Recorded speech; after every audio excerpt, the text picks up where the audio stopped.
clip like if you did rainbow loom back in the day. You're going to need some beads and some rubber bands.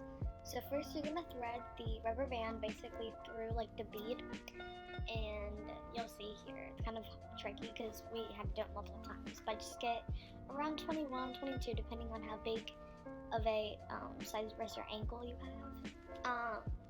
And so what you're going to do is basically she's going to show you how to kind of loop them together.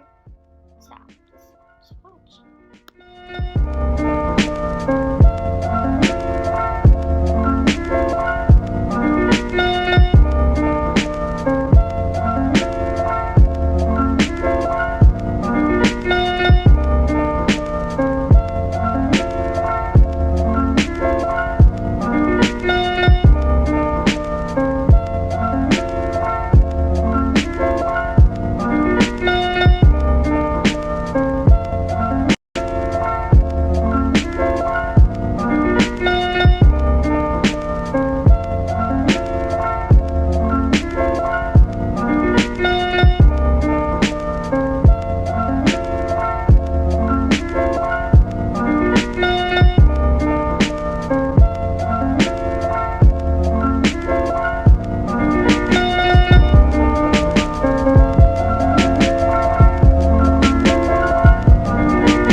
Okay, so whenever you get done, you're going to basically put like the other rubber band on your finger, and you're going to use your C-clip and attach it to the rubber band, as you can see here.